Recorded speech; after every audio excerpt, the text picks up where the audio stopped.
Ce grand réalisateur d'Hollywood a aidé Tom Hanks à attraper une sirène dans Splash, a combattu le feu avec Kurt Russell et Robert De Niro dans Backdraft, a exploré des horizons lointains avec Tom Cruise et Nicole Kidman, a ramené sur Terre sains et saufs les astronautes Kevin Bacon, Bill Paxton et Tom Hanks dans Apollo 13, est monté sur le ring avec Russell Crowe dans De l'ombre à la lumière, a affronté un président en disgrâce dans Frost Nixon et a embarqué Tom Hanks dans des poursuites infernales dans Da Vinci Code et Ange et Démons. Il a également reçu l'Oscar du meilleur film et celui du meilleur réalisateur pour Un homme d'exception. Hi, I'm Ron Howard. Welcome to Hollywood's best film directors. Who's going to be on the show then? We're doing this interview at one of our offices at Imagine Films in Beverly Hills. These are the offices that I share with my partner, Brian Grazer. I was born in Duncan, Oklahoma, which was my mom's hometown. And the reason that I was born in that town was because my dad was in the Air Force. My mom didn't want to have me at the base hospital. So I never really lived in Duncan. But when my dad got out of the Air Force, and he was an actor before he went into it, as was my mother, he went back to work in New York. That's where we went. We lived in Queens for a while. And as luck would have it, I wound up auditioning for a movie that would go to Europe. It was called The Journey. And it starred Yul Brynner and Deborah Carr, and it was an opportunity for all of us to go. And my parents thought long and hard about it. My father was going to play a part in the movie as well, and it just felt like, well, this may be the only chance we ever have to get to Europe, and we'll take the money and we'll put it in his college fund. Another thing that we may never ever be able to contribute to beyond this. And that led me to my first job, 1958, filming in Vienna, Austria. When we got back, we moved to California because all of television had moved from New York to California.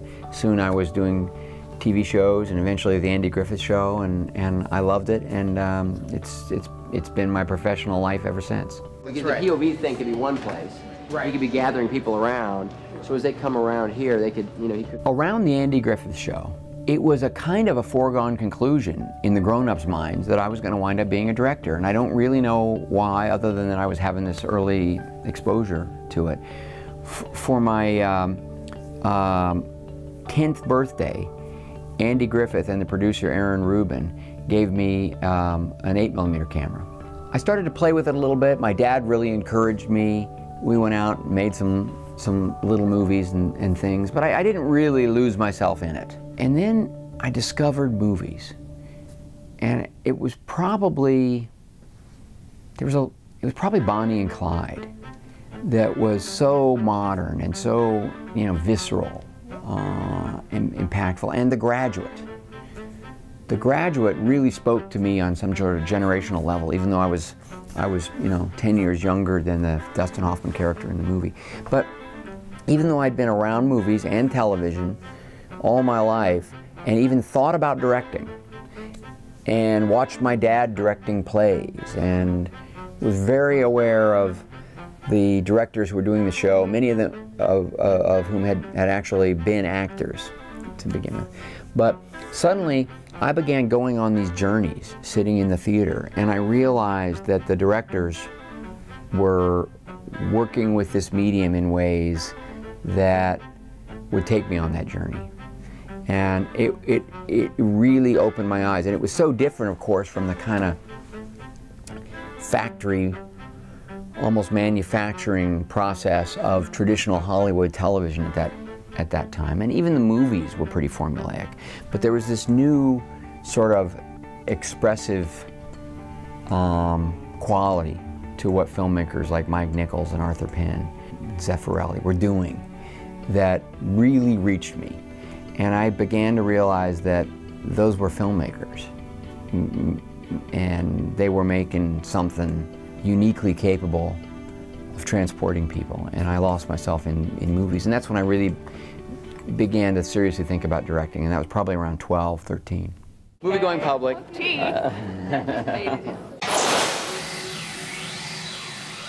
My very first day of filming on Grand Theft Auto, which was the day after my 23rd birthday, I was so excited. I was completely adrenalized, and yet immediately began to struggle. I had a big, long dialogue scene that I had to do. It wasn't a problem for me as an actor, and I'd had a chance to rehearse it, but the filming was going slowly. And one of the only things I'd been warned by Roger and everybody else who ever worked with him was that you really had to make your days. If you didn't get sort of 20 to 30 setups a day completed, you know, you were going to have a problem with Roger.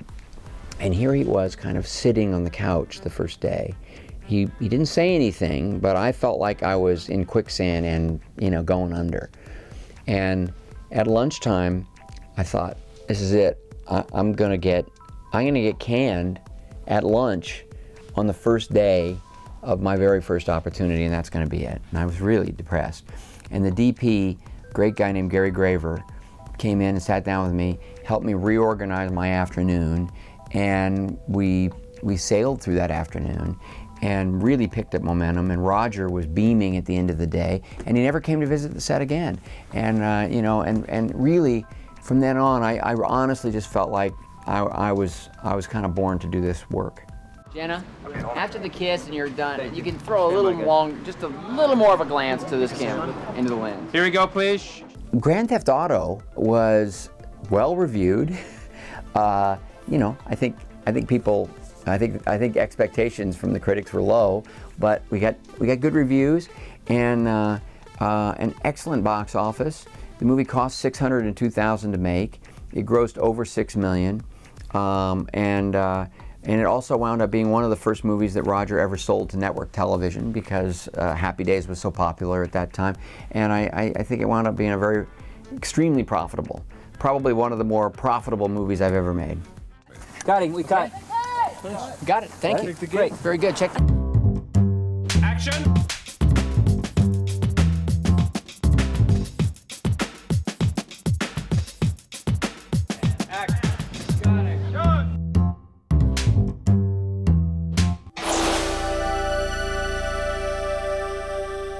Frost Nixon was a play, had just opened at the Donmar Warehouse in London, a small theater. The reviews were great. Oh, yeah, but you know, politically, the pressure on me to let them go, it became overwhelming, so I did it. I had known Peter Morgan for a year or two because we had talked about working together, and I had a chance to read the play. I got very excited about it, and then I found out that there was a veritable auction going on for this material. There were a lot of really interesting filmmakers vying for it, and I realized that, you know, despite Academy Awards and box office and all that, this was, if I wanted my shot at this unique material, you know, I was going to have to race for it. And my wife Cheryl and I literally jumped on a plane and flew to London to see it. And afterwards, I said, I will absolutely commit to making this movie. I know it can be a movie. I would do it with this cast. Frank Langella and Michael Sheen were in it, and they were fantastic. I'd make it next. So with all of those, you know, commitments, it was scary to make that sort of a leap, but I loved the material so much, and I had somehow a real sense of it, just watching the play, of how to make it a movie and let it graduate beyond its sort of theatrical constraints. South Speed. Anyone brought to take one card. And background. And action. Beautiful Mind was a project that my partner Brian Grazer had found and had been developing, and it had been moving rather quickly, and some other filmmakers had shown a great deal of interest in it, but something always would go a little wrong. It would get stalled, and at a certain point I was just finishing up The Grinch, and Beautiful Mind had not yet been, you know, launched. And Brian said, well, you know, I don't want to wait on it, and it's something that the company really wants and I'm passionate about, but you should have a look at this. And I did, and I immediately said, you know, I will direct it, and I had a real point of view about it. And in a way I had to kind of audition for my partner because it was a true labor of love for him. And you know, there were lots of interesting filmmakers circling that screenplay by Akiva Goldsman. And you know, we launched it.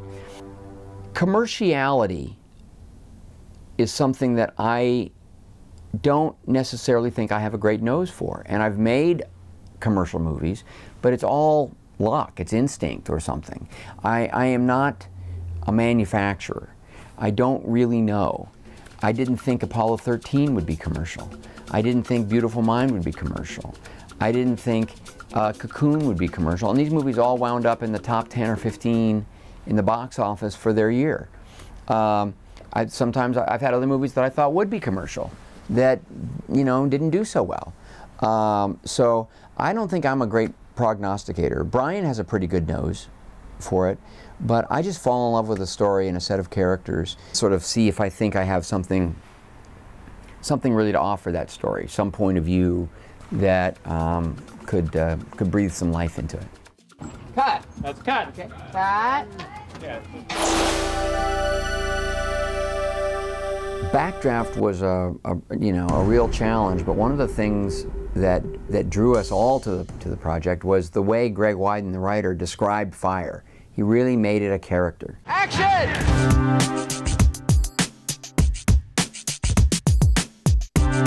This was an aspect of my job that was vital, yet pretty elusive and mysterious to all of us. We had really hoped that visual effects could take care of it. This was the very, very earliest stages of digital effects. I'd been involved in a shot in Willow that had been sort of the first morphing shot.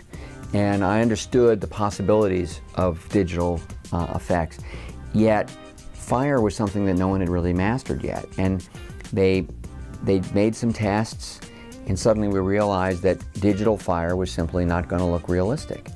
And if we were going to do all this, we had to do it physically. And we developed a fire laboratory, and our physical effects guy, Alan Hall, just began experimenting with different fuels, different behaviors, ways of controlling it, ways of making it safe, ways of making it scary, ways of making it move, spin, all kinds of things. And 98% of what we have in the movie was physical fire, done on the day, very old school, took a lot of time, but it's just very, very visceral. And none of it is really digital fire. Even the visual effects shots are miniatures that ILM did, where, again, we were able to build up a volume of fire. There's a little digital fire just filling in a couple of gaps and a couple of wide shots. But it was a real physical feat. And when we wrapped that movie, you know, I was thrilled. The worst we had was a couple of people got their eyebrows singed. You know, to get through that movie and not have anyone hurt, there were some near misses. And, you know, I really feel like that we dodged disaster while making that movie. Cut! Excellent. Great. Print. Thank you. The casting of Apollo 13, especially for the lead Jim Lovell, was kind of challenging. The real Jim Lovell looked a lot like Kevin Costner, and we kind of just kept assuming we should go for Kevin Costner. We never really could get Kevin Costner to take it so seriously. He was directing by then. He was just so busy. Richard Lovett, agent at CAA, Tom Hanks's agent, my agent, called and said, you know, Tom Hanks loves space, and he's always wanted to play an astronaut. This is a great story. And believe it or not, I asked him about it. He knows all about the Apollo 13 mission. And Tom had yet to make his big breakthrough in drama. He was doing Philadelphia at that time. He's a friend. We'd had a great experience on Splash. You know, we had stayed friendly. I wanted to talk to him about it. And eventually, Brian Grazer and I just believed, you know, he understood it, he loved it, he wanted to do it, he was a big star, let's do it. Where was that? Was it right in your chest? Here in your chest. It's pretty easy to read. So we stay hot. He then got nominated for Philadelphia, which was a nice boost. But still, when I told friends, and even the media, that I'd cast Tom Hanks in Apollo 13, a lot of them were saying, well, is that a comedy? Are you turning that into a comedy? And I'd say no. So, you know, they were all dubious, including Jim Lovell, who, you know, by then Forrest Gump had come out.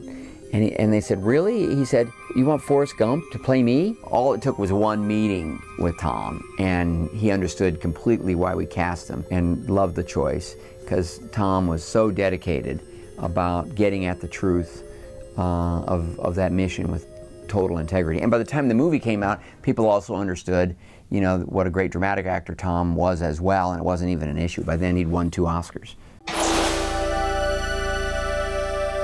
We were shooting in Princeton on Beautiful Mind. John Nash just decided to pay a visit, and this is something that Russell had been kind of not so eager to do, but I was kind of understood what Russell's point of view was, and John just would not be held back.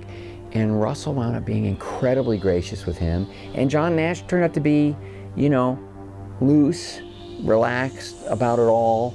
I had interviewed John a great deal and was able to impart, you know, a lot of details to Russell. But of course it was vital that Russell create his own sense of this character organically. And John, you know, he completely understood that, and it wound up being one of those tense moments where it was like, John Nash is here, he's sitting in the chairs. Russell, I don't know what to do, I can't. And Russell said, that's okay, mate. And wound up hosting him. And Russell was incredibly gracious. And action. When we were getting ready to make Splash, we were fortunate in that the studio didn't make us get a major star. They allowed us to cast really a newcomer. Tom Hanks had a couple of good years on Bosom Buddies. It wasn't a huge hit, but he'd auditioned and really won the role. I had a scene in Splash that was a comedy scene, and it's before the audience is supposed to know, and certainly before the audience knows, but Tom Hanks doesn't know that Daryl Hannah is a mermaid, that Madison is not entirely human. And they're out on this date, and the waiter puts lobster in front of her, and she starts devouring it, shell and all, and just completely freaks Tom Hanks out, and it's a big joke.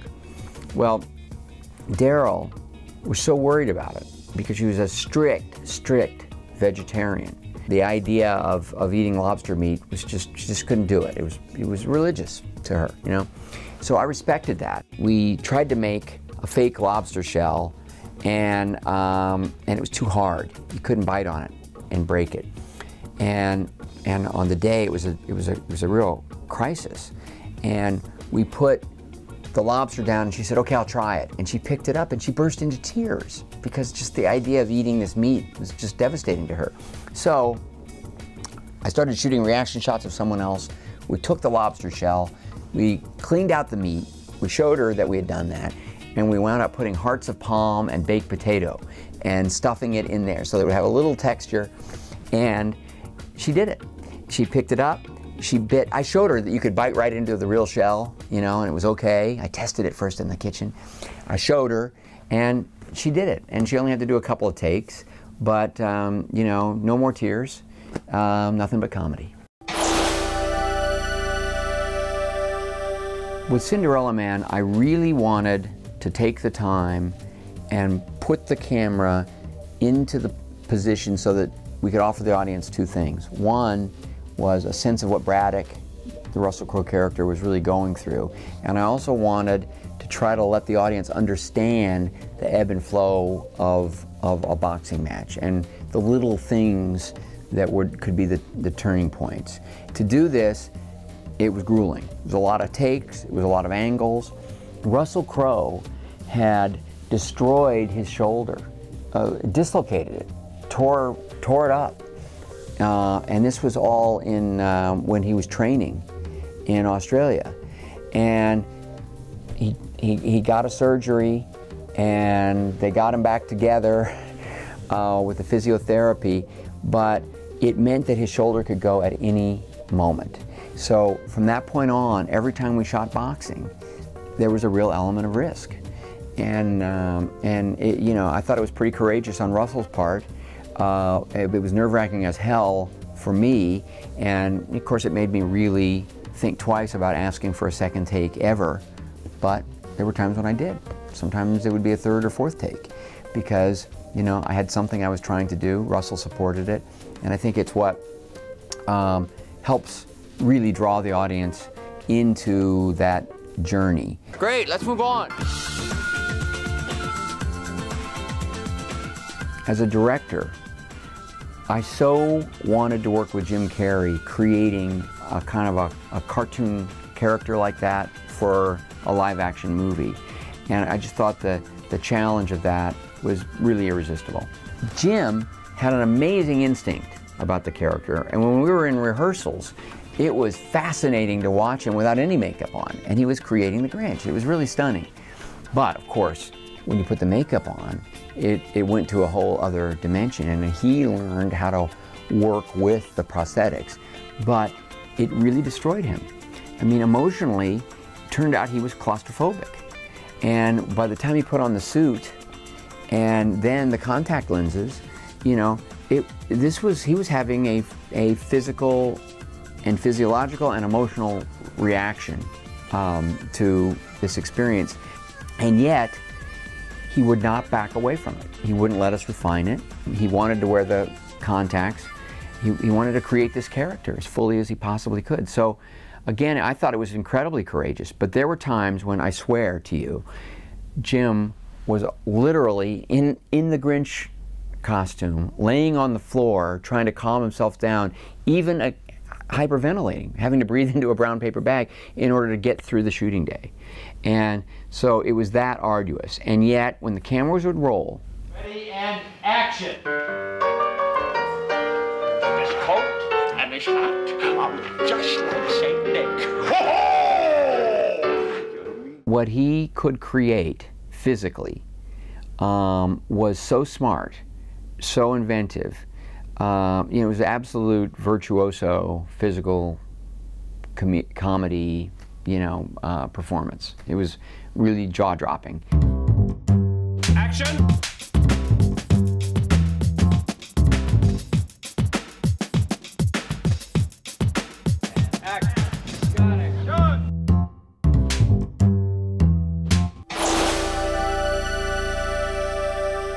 I'm really reluctant to list my favorite films in terms of the movies I'm proudest of, because whenever I do that, I'm always leaving off a movie that someone else, off my filmography, that somebody else really loves. So I won't do that. But as life experiences, I'm willing to talk about that. And I've had a lot of great life experiences. But I think for me, the experience of directing Apollo 13 was utterly unique. The technical challenges, the adventure of actually filming weightless, the long meetings with, you know, men who had walked on the moon, and other astronauts, including the inspirational Jim Lovell, the creative experience working with my friend Tom Hanks. It was really remarkable, and the success of the film. And action! Yeah! I had a fantastic life experience making Far and Away. It touched upon aspects of my own family heritage and history. It was filming in Billings, Montana, and shooting this amazing land race, and then going to Dublin. It was amazing, and I just loved the energy around that movie. And then the other one was really Parenthood, which was a fantastic experience. I loved the script. It was the most autobiographical film that I've ever done, and the actors were just impeccable. My kids were young, they were hanging around, everybody brought their kids. We were shooting in Orlando, Florida, so on our days off we went to Disney World. It was this kind of remarkable period of time on a family level and creatively as well. Well, for me, filmmaking is a tremendous way of life, and I love getting out there, throwing myself into a story, and sharing what I've learned about the environments that I'm shooting in, the kinds of characters that the stories are built around, and offering that back to audiences. Action! I view every movie as though it is a kind of an expedition. Whether it's a dialogue-driven movie like you know, Parenthood or Frost Nixon, a big adventure experience like making Willow, Da Vinci Code, or Angels and Demons. I'm turning 57 today as we do this interview, and I have so much energy and enthusiasm for what the medium can be. At this moment, Clint Eastwood is directing a movie for our company starring Leonardo DiCaprio. It's about J. Edgar Hoover. Clint's in his early 80s and is making another fantastic film. So, you know, it's my inspiration in a lot of ways, and I'm looking forward to telling as many stories as I can, as well as I can, and I hope you find something of interest in those stories.